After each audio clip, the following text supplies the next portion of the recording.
there's a stoned ape theory, which is really interesting. So Terence McKenna, who was one of the OGs of the psychedelic, let's say, sector or thought, he hypothesized that our ancient ancestors would eat small amounts of mushrooms when they were on the savannah in Africa, because when you eat small amounts of mushrooms, it helps with visual acuity. And if you can see better, you can hunt better. If you can hunt better, you're more likely to survive. Wherever you guys are watching this show, I would truly appreciate it if you follow or subscribe. It helps a lot with the algorithm. It helps us get bigger and better guests, and it helps us grow the team. Truly means a lot. Thank you guys for supporting, and here's the episode. We are back here on the Digital Social Hour, guys. Today I got Paul Austin with me, a microdosing psychedelic expert. How's it going, my man? It's going well, Sean. Thanks for having me on the show, man. Absolutely. I'm a huge fan of microdosing, so I can't wait to dive into this. Yeah, microdosing, it's really gotten hot the last, especially few years. And it's a pretty new thing, right? It only became a thing in 2011. We've been doing mushrooms for thousands of years, but it was only recently that we found out if you take a little bit, few times a week, you could really change your life. So I'm excited to dive in. Yeah, that's so interesting how it's been around for thousands of years, but we only just started doing it 10 years ago. Exactly, yeah. And there's a stoned ape theory, which is really interesting. So Terence McKenna, who was one of the OGs of the psychedelic, let's say, sector or thought, he hypothesized that our ancient ancestors would eat small amounts of mushrooms when they were on the savannah in Africa, because when you eat small amounts of mushrooms, it helps with visual acuity. And if you can see better, you can hunt better. And if you can hunt better, you're more likely to survive. Wow. So there's and this is just a hypothesis. This isn't proven with archaeological evidence, but I think it's an interesting element of when we talk about psychedelics, when we talk about mushrooms, we've been using these for thousands, maybe tens of thousands of years. And there's some great modern applications for mental health, for focus, for flow, productivity. All these sorts of things are why people are using microdoses. Nice. So when you think of microdosing, it's usually mushrooms, right? Mushrooms and LSD are the two most common. Mushrooms, probably 80% of people who microdose end up microdosing with mushrooms because they're much more accessible. Right. People can grow their own mushrooms pretty easily. We have an actual grow kit on our website that we just ship to people, and you can grow your own mushrooms in 6 weeks. Wow. Basically, LSD is technically just as illegal as psilocybin mushrooms. They're both Schedule I substances, just like cannabis. Right. But LSD is much more stigmatized. So when people hear of mushrooms, they hear of something natural. Colorado has legalized mushrooms. Oregon has legalized mushrooms. And you can pretty much go online now and just buy microdosing supplements. There's websites all over the place. So it's more accessible for people. It's a natural substance. And people find that it really helps with depression, with addiction, but also just general mood and energy, just feeling better on a day-to-day basis. I will say it's pretty much fully treated my anxiety and depression, microdosing. And how did you go about? Did you use a protocol? Did you do it here and there? Mushrooms, psilocybin, 2 to 3 times a week, small dose, I think 0.25 each time. And within 2 weeks, completely gone. Wow. No anxiety, no depression. Wow. I was like, dude, this is crazy. And the fact that it's illegal is wild to me. Well, and so a few years ago, I started a nonprofit. I mean, I've done a lot of things in the psychedelic space. 8 years ago, I started Third Wave as an educational platform. We've educated 25 million people about psychedelic use. 5 years ago, I started a legal psilocybin retreat center in the Netherlands because it's legal there. Nice. And then a few years ago, I started a 501c3 nonprofit called the Microdosing Collective. And the focus of that nonprofit is how do we legalize microdosing? Right. Because Prozac, Zoloft, Lexapro, Ritalin, Adderall, all of these conventional psychiatric medications have a laundry list of negative side effects. Whereas with microdosing, it's not addictive. In fact, it's anti-addictive. It helps with neuroplasticity, meaning it helps your brain to learn and grow. And you can grow it. You don't have to rely on a pharmaceutical company that is trying to keep you sick in order to keep you as a customer. Microdosing mushrooms can really help you to step out of that lane. Yeah. So it's not true that mushrooms grow on cow shit? That is true. Oh, it is true. Mushrooms are really interesting because mushrooms show up in ecosystems and places where there's a level of stress.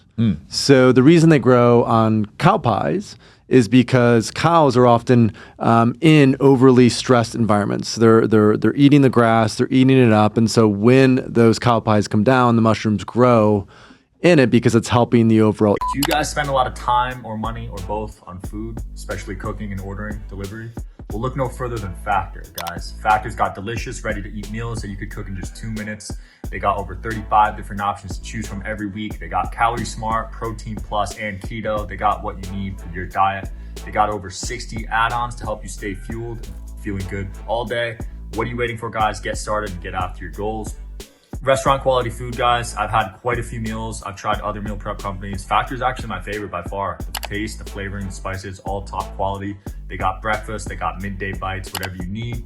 No prepping, cooking, or cleanup needed. This is huge, guys, but you just throw it in the microwave for 2 minutes and you can eat right there. You can pause or reschedule your deliveries anytime. So it's a perfect solution if you're looking for something fast, something premium with no cooking required.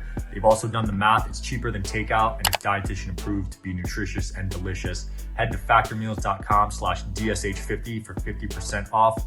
DSH50 at factormeals.com/DSH50. Ecosystem. They grow in wood chips. So if you think of wood chips, when wood chips are used, they're often in, if you're landscaping and you're digging up dirt or other things, it shows up there. It shows up in other ecosystems where there's toxic oil spills.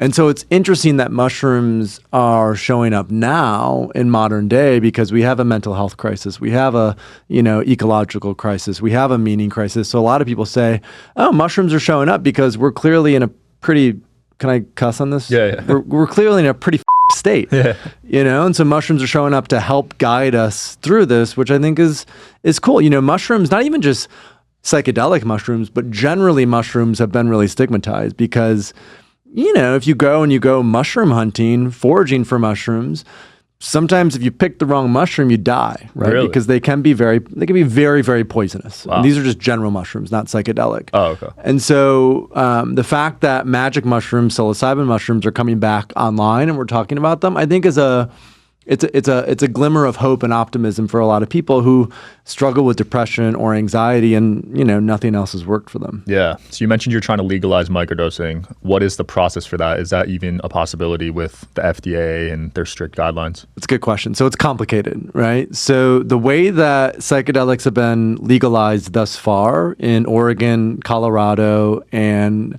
MDMA will be approved by the FDA next year to treat PTSD. Is you have to go into a licensed facilitator. Sometimes that's a medical professional like a psychiatrist. You have to basically go through an intake process, and then you have to take the mushroom with a person there guiding you. Okay. So you can't just bring it home and work with it on your own. And as you know, and as your audience may assume, with microdosing, you're just doing that like a supplement. You're taking it 2 or 3 times a week at home. You don't necessarily need like a therapist or guide who is there and present with you. For high doses of psychedelics, that can be really helpful because sometimes there can be challenging experiences that come up. With microdosing, you don't really need to do that. And so the way I think to legalize microdosing is we almost need, it's sort of like finding a good balance between the dispensary model, like with cannabis, and something that's more regulated in terms of before someone could go in to buy microdoses, they might have to pass some sort of assessment, just to make sure that, they kind of pass the things that they need to pass. I think there is a level of vetting that's required. And just like with cannabis, it's not going to necessarily happen at the federal level. There are certain companies that are attempting to pharmaceuticalize microdoses. So they're bringing it through FDA clinical trials. Like there's a company out of New Zealand that is using LSD to treat ADHD. Wow. Right? And so they're doing it through the clinical trial process so it can replace Adderall or Ritalin. But again, that will have to be prescribed by a physician if it becomes legal. Right. When we're talking about mushrooms, it's going to be on a state-by-state basis in Oregon, California, Colorado. And like I said, there will have to be some regulated marketplace model.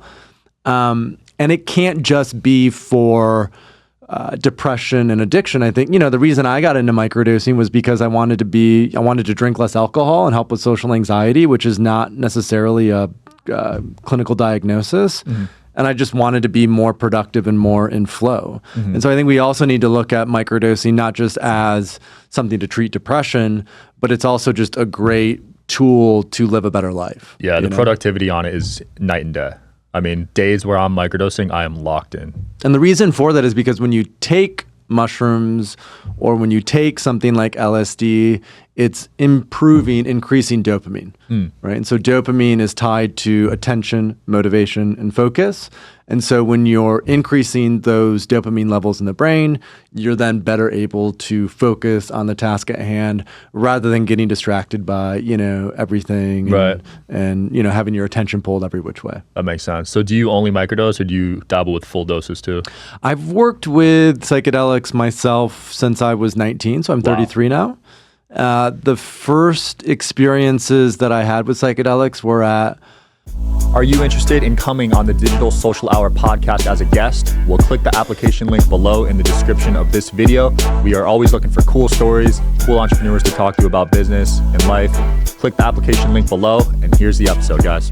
Higher doses, not like super high heroic doses, but I did LSD and I did psilocybin mushrooms maybe 15 or 20 times, and I was 19, 20, 21. I'd usually take it either by myself or with a few friends, and we'd go in the woods, we'd go to the beach and just go hiking and kind of be outdoors. And then when I was 24, I was living in Budapest and I was doing acid again and was with a couple friends, and we were talking about the future of psychedelics, where it's going. And so at that point in time, I was like, I think psychedelics are going to be the next big thing after cannabis. There's a lot of people who are talking about it, Tim Ferriss and Joe Rogan, and there's clinical research coming out, and cannabis is being legalized. So what if we just started an educational platform to help inform people? So since that point in time, that was about 8 years ago, I've been microdosing. When I first started microdosing, I did it 2 times a week for 6 months with LSD. And I took a break then for a month or two. And now, when I microdose, it's here and there. Like if I feel like it, I'll microdose. If I'm having a tough day or if I'm noticing that like, damn, for the last week, my mood hasn't been great, I'll take a microdose and I know immediately that I start to feel better.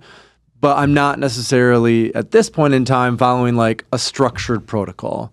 Structured protocols are helpful if you're new to this, because it's like, okay, I just follow the directions. Twice a week, I do it for a month or 2 months, I take this amount. And then after you start to get a sense of how it affects you, you can do it how you want to do it. You can make it your own and adjust it to how you want to work with it. You don't need to keep following necessarily somebody else's directions. And I think that's why psychedelics, that's what they've taught me quite a bit, is like, stop listening to all of the external conditioning, stop listening to what everyone else is telling you to do, and start listening to yourself and what you want. And I think psychedelics can really, really help with that process. Was there any noticeable differences between microdosing LSD versus psilocybin? So LSD is more stimulating. From a neurobiological perspective, LSD is more dopaminergic, meaning more dopamine with LSD. Got it. Psilocybin is more serotonin. So LSD is even better for cognition, focus, and flow, which is why it's so often talked about in like Silicon Valley and these entrepreneurial circles.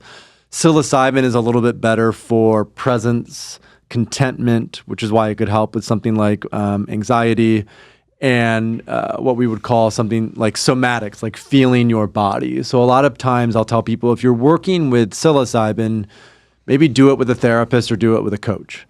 If you're working with LSD, start very low. And this is what I tell everybody: start low, go slow, because you can always take more. You can't necessarily take less. So Hunter S. Thompson, who was, this famous journalist in the 80s and 90s, he would say, if you buy the ticket, you take the ride, right? And that's especially true with high doses of psychedelics, but it's even true with microdosing, because if you're taking a microdose and you're expecting to like go to work and just do your normal everyday thing, and you overshoot it and you take too much, sometimes you can't do much. You just have to sit there and meditate and do nothing for a while. So what I tell folks is always start with a low dose, see how that feels, and then you can slowly increase the dose, because there's no rush. If you're doing this 2 or 3 times a week for a month or 2 months or 3 months, we're paying attention to the process, right? How are you feeling after, like you said, the 2 weeks? You're not like, did my life change instantly the day I did it? You're like, okay, I noticed after 2-3 weeks, I was feeling a lot better. And I think that's what is important to pay attention to with microdosing. Have you seen people overdo it with psychedelics? Like, because there's the stigma where if you take too many, it causes some permanent, brain damage and stuff. Yes, for sure, right? Like, and you know, it's interesting because as psychedelics have become more popular over the last several years, some of the potential risks or concerns have been a little like whitewashed, like, you know, don't talk about them. But absolutely, like if you take a hit of acid every day for a year, you're going to be in another universe. You know, you're not going to necessarily be here in reality. You might be highly disassociated. There are people, even with ayahuasca, you've talked about ayahuasca on the show before. So there are even people who have been drinking ayahuasca for 25 years. They've maybe done, you know, 100 or 150 ceremonies, and they haven't changed at all. Wow. The same is still coming up, right? So just doing a psychedelic doesn't mean you're necessarily going to heal and transform yourself. There is a level of intentionality that's required. You know, and what I always tell folks is microdosing is not a magic pill. Right? It can be a catalyst, it can be an opener, but you really want to combine it with something like meditation or breath work or yoga or movement, right? Like other practices that actually will stick in the long term so you don't feel like, you know, I am now dependent. I was on Prozac and now I'm, you know, just dependent on mushrooms to feel better. A lot of people are concerned if I start microdosing, is the depression going to come back, right? Am I going to feel worse? Yeah. And I think a way to address that is, when you start microdosing, meditate, do breath work, move, eat better, right? There's these lifestyle practices that can help to ensure that the benefits are long-term without having to continue to do more psychedelics all the time, because it can be, you know, microdosing is pretty chill, but the high doses can be very intense. And if you're always doing high doses of psychedelics, it's just, it's disassociative, you know? It's just not a good way to live. I've seen people that have overdone it, especially with acid. Oh, yeah. Because acid is easy to overdo. It's so potent. It's so tiny. It feels very good when you do acid. And folks will just do way too much and they'll just get a little like, you know, a little crazy, a little cuckoo. Yeah. Have you had a bad trip before? I've had more than a few, I would say, like, bad trips, difficult experiences. Almost always the reason for it is because I do them or have done them in an environment where I'm not like in the same place, maybe sitting or in nature. It almost always happens because there's a change in my environment. So like the two examples is the first bad trip I ever have, I was 19 years old and I was out doing mushrooms at the beach with a bunch of college friends. Yeah. And we had like a sober driver. And so we got in the car to go back home. And then because of that change in environment, I was in this car. It felt claustrophobic. And all of a sudden, I started to get anxious and paranoid. That happened to me. Right? And so all of a sudden, then my trip turned into, I think I'm dead. What's going on? Right? Like, I just started to kind of freak out. And about 10 years after that, I was living in Miami. And I went to like a botanical garden. And same thing. I did mushrooms with a friend. And we were like changing the environment. We got into the car to go somewhere else. And again, I just had this sort of anxiety attack, this paranoia. And so bad trips are not fun. Challenging experiences can be, you know, they can be great teachers. And what often happens is when you're having a challenging experience or a bad trip, it's because you just get in your head, right? Yeah. And you have all this rumination. So oftentimes just breathing it out. Sometimes there's an emotion that wants to come out from beneath the surface. It could be anger. It could be sadness. So a lot of the practice when working with psychedelics is surrender, right? So if I'm having this experience, how do I have an environment that's safe? How do I have an environment where I can surrender? And paying attention to that mitigates a lot of the potential for a bad trip. Absolutely. So relatable. I was doing acid with two girls, botanical gardens. It's going great. Yeah. But then it started getting late. So we're like, all right, we need to Uber back to campus. I was in college at the time. We all thought we were getting arrested in the Uber. Right. You could just feel the energy. It was horrible. We didn't say a word the whole ride. Felt like an hour, but it was like a 10-minute ride. And it just ruined the whole trip, honestly. Yeah, when you have those shifts or those changes, it can be, you know, you're so sensitive when you're taking psychedelics. Yeah. It just can. And I think the driver, I don't know, something about the driver just felt negative energy or something, you know what I mean? Yeah, you can pick up on that as well because you're so open. And then I was doing mushrooms at my friend's house in college also, and he invited some kid over, and I didn't really know the kid. Right. Just the energy he was emitting was so negative. Right. Like, the closer I got to him, the more I felt it. Yeah. So I was like, dude, let's play Frisbee. Like, I need to get away from Get outside, get away. So I made him go like 50 yards out, and I felt better. But you can definitely pick up on people's energy. Well, and then even when you're microdosing, right? It's like the idea with microdosing is it's sub-perceptual, it's sub-intoxicating. You don't, have visuals. You don't go on a journey necessarily, but you still feel a little bit more sensitive. And so a lot of people, when they start to microdose or work with psychedelics, are like, oh, I have this toxic person in my life that I just have to cut out. Yeah. Or this toxic relationship or this toxic job. So a lot of what psychedelics teach us, like you said, it's like, I want to keep my energy clean. I want to keep it pure. I don't want it to be around people that are negative, that aren't a good vibe, right? Because when you take psychedelics, you feel the frequency, right? You kind of tap into that energetic frequency. Yeah. And you want to be in really beautiful, nice spaces with people that you love and are enjoyable to be around. Absolutely. I know you've dabbled with some heavy hitters, right? You've done ayahuasca, you've done toad. Was there any big lessons from taking those? So I'm glad you brought that up. So when I talk about psychedelics, I often talk about them as like a skill that you can develop. So just like you can learn to cook, just like you can learn to write, just like you can learn to do jujitsu, you can learn to become more skillful at working with psychedelics to not only heal trauma, but I'm big on like leadership, performance, creativity, vision, entrepreneurship. Psychedelics are incredible tools for creating the life you want to live, right? Yeah. And so what I often tell folks is substances like ketamine and MDMA, when used in a intentional container, not just to party and rave, but when used in an intentional container, for people who are new to psychedelics, those can be great starters because the experience is not as intense. Right? Then I look at something like psilocybin mushrooms or LSD. That's when we have this sort of like this ego dissolving experience. And this new seed of self is planted. So one of the most common things that people talk about when they take a psychedelic is they feel like they died and were reborn. Right, ego death. Ego death. And that can be very difficult and intimidating unless you feel like you're in a totally safe environment. So psilocybin, LSD, and then I think the sort of master plants, if you will, the master psychedelics are ayahuasca, 5-MeO-DMT, which is bufo, the toad, San Pedro, which is the cacti from the Andes. And these often they have a deep lineage. They've been used for thousands, sometimes tens of thousands of years. And they can be, you have intense visuals. With ayahuasca. It can be snakes and jaguars. The visuals are quite intense. And ayahuasca's my personal favorite. Wow. It can be a lot on the body because there's the purging. You throw up, right? You throw up, you purge. It can be a lot on the body, but the lessons and the teaching from it, in my belief, it is the highest frequency medicine. Wow. Even higher than bufo, 5-MeO-DMT. 5-MeO-DMT is also very interesting, but it's very, very intense. And I see a lot of people who, instead of starting at like a microdose, what I tell everyone is, if you're new to psychedelics, just start with microdosing because it's easy, it's low key, it's highly, highly unlikely that you'll have a bad trip, right?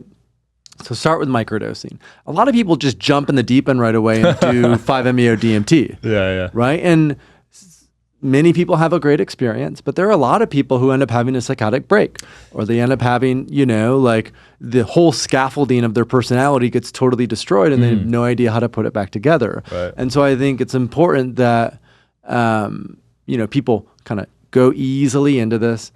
And with all that being said, 5-MeO-DMT can be the most beautiful and transcendent experience that you've ever had. It's like smoking God, basically, right? It's that mystical and beautiful, but it does take preparation. You want a great facilitator. It's not just something to casually do, off, because there are like vape pens now with 5-MeO. I saw that. My friend has one. I was like, I'm good on that. Yeah.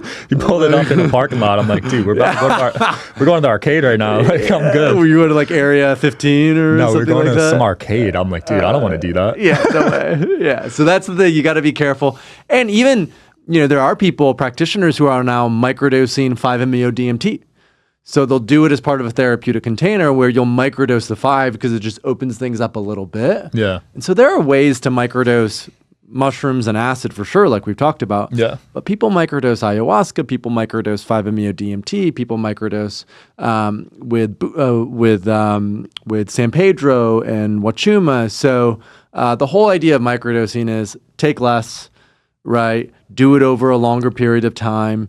and still have an intention, right? Like it's not just take it and see what happens like a pill, like really have an intention when you're going in for it. Yeah, that's great advice to work your way up, start with microdosing, because people start with ayahuasca and sometimes it ends up pretty bad. And ayahuasca, the other thing is ayahuasca has contraindications, right? Meaning that if you're on Prozac or Zoloft or Lexapro, or if you're on medication for anxiety or Adderall or Ritalin, and you drink ayahuasca, it can be very dangerous. Oh yeah? For sure. Oh, I didn't know that. So psilocybin is the safest. The only thing that psilocybin can't be taken with is lithium. So if someone's on lithium, they cannot take psilocybin.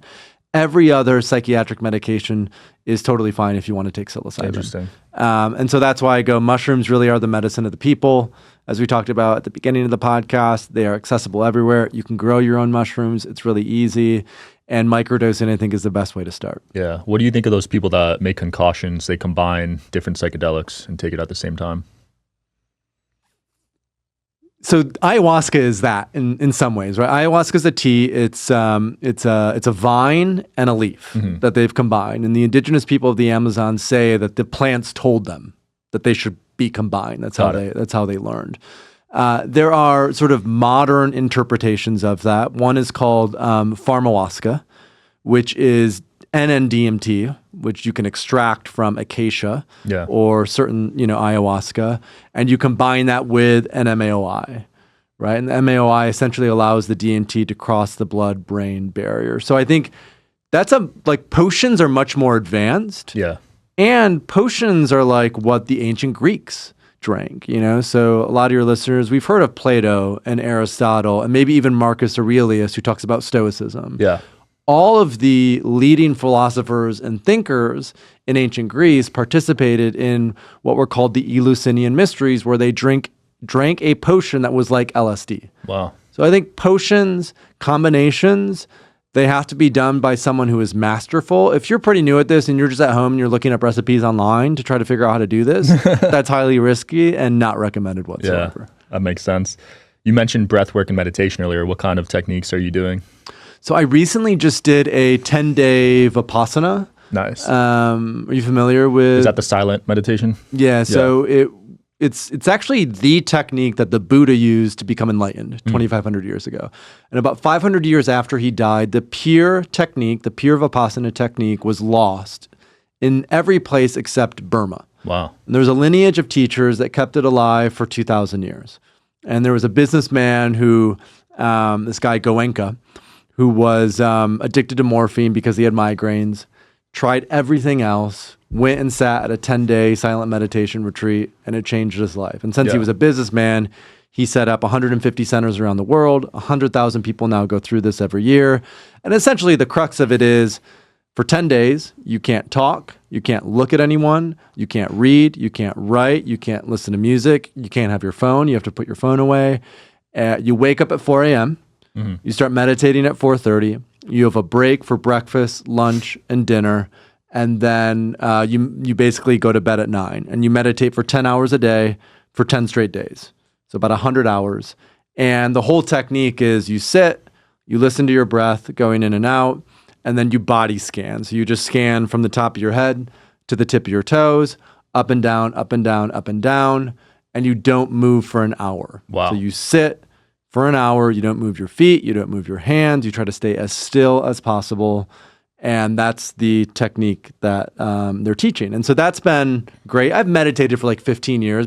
After I started doing LSD, I was like, how do I get this state without doing, drugs or medicines? And I was like, meditation's a great way to do that. But I'd never done something this intense. So that's a great practice. And then the other practice that I really like is Wim Hoff breath work. Yeah. With cold plunge. So I recently got a cold plunge that I have at home. This was like probably 2 months ago now. I have it at 39 degrees Fahrenheit. And I go in almost every day when I'm at home, anywhere from like 90 seconds to 3 minutes. I'll do a little breath work before, a little breath work after. And that tends to be kind of my breath work and cold plunge routine. Sometimes I'll microdose with it as well. Nice. But I wouldn't recommend that for beginners because to take a bunch of mushrooms and go in the cold plunge might not be a great idea. I love the Wim Hof. I do it every day. It's a great reset. It's great for performance and focus. It helps with norepinephrine, dopamine, and the cold plunge is fantastic as well. Have you tried cold plunging at all? No, I do cold showers. Okay. But it's probably not as effective as a plunge. It's better than nothing. Yeah. The cold plunge is great because you submerge your entire body totally in water for 3 minutes. And I've just found, I've been doing it maybe for 3 years now, on and off. And I just found that whenever I do it consistently, my mood's great. I have more energy. I sleep better. It's just, again, another lifestyle thing that I'm like, highly recommend, and it's great for you. Would you ever try those cave retreats where you're in pure darkness for 5 days? It's funny because after I talk about, this is very common, I'll talk about Vipassana, and then I'll talk about cold plunge, and then inevitably the next question is like, so have you heard about these dark cave retreats in Oregon? I think funny. Aubrey Marcus was the one that popularized them, and then Aaron Rodgers did one. Oh, Aaron did one? When he was trying to because he's friends with Aubrey, and so he was trying to think of like, he was going to decide, am I going to retire? Or am I going to keep playing? And so this is when he knew he was going to leave the Packers, but didn't know where he was going to go next. And so he went and did a 4-day cave retreat. It hasn't called to me. That doesn't mean that it won't call to me. I think spending 4 days in darkness, it does something to the pineal gland, which is where where DMT gets released in the brain. So I think what happens is when you spend that much time, automatically you start to have these visuals, almost like taking a psychedelic or drinking ayahuasca. So maybe down the road I'll do that. But I think for me, the next extreme thing that I feel called to do. So earlier this year, I did what's called a dieta with ayahuasca, which is where you go and you spend 10 days in silence and you do 5 ayahuasca ceremonies. Wow. And you also drink something called a master plant. It's like a shamanic sort of way of working with ayahuasca. Mm-hmm. And then I did the Vipassana. And the next thing I want to do is like a 2-week excursion into the wilderness, where you essentially just have, a bottle of water or a water bottle. You have like a little kind of shelter, and you just spend 2 weeks in basically the wilderness attempting to survive. Dang. And that I think is alone for me, or with people? You definitely have support. Okay. Right? You're not totally alone, but the whole idea is how do you develop the skills necessary to survive in the wilderness? And I feel like we're so domesticated. We live in these little boxes all the time. We've totally lost touch with what it means to know how to exist in like real reality. So it's a good balance point to figure out, okay, if I really needed to, could I figure out how to forage food and hunt and find water? And so that's kind of what I want to do. Where would your location of choosing be for that experiment? There's a group called the Boulder Outdoor Survival School that's located in southern Utah. And so they go out into the high desert in Utah and Arizona, and you essentially do like a 2-week expedition out there. Got it. And so I think that's I've had my eye on that for like 5 or 6 years now. And as an entrepreneur, I've just been building a lot the last few years. And now that I have a little bit more spaciousness, I'm like, that might be cool to that'd be a cool story to tell. So what type of food would you be hunting? I think you probably hunt maybe rabbits, maybe there may be like smaller antelope. Mm-hmm. There may be also some level of foraging. I don't know what that foraging would be. Yeah. I think there's also an element of you just don't eat for a number of days, maybe. So you might fast for like 3 or 4 days, which is also an interesting thing to do. And again, a lot of this kind of going back to what we talked about at the beginning of the episode, right? We've been using mushrooms for thousands of years. Yeah. They've been great allies, supposedly, in helping us to hunt and survive. And we've also been fasting for thousands of years. Before we were on this sort of industrial food schedule of breakfast, lunch, and dinner, we were sometimes, if you couldn't find food, you wouldn't eat for 4 days, 5 days, a week, maybe longer. So I think weaving in those, what I would call ancestral practices, is a lot of what I would consider to be healthy things. Like even cold plunging and breath work, right? Cold plunging, we probably had to submit ourselves to very uncomfortable situations to survive. And so I think anything that can help expose us to like acute stress can have a kind of a healthy impact on the body. Absolutely. Paul, it's been a blast, man. Anything you want to close off with or promote? If folks want to learn more about psychedelics, go to thethirdwave.co. If they want to follow me on Instagram, Paul Austin 3W. And then if there are any coaches or practitioners in here, we have a training program in which we teach you how to work with psychedelics, and that's at the Psychedelic Coaching Institute. Nice. Thanks for coming on, man. Thanks, Sean. Yeah. Thanks for watching, guys, and I'll see you tomorrow.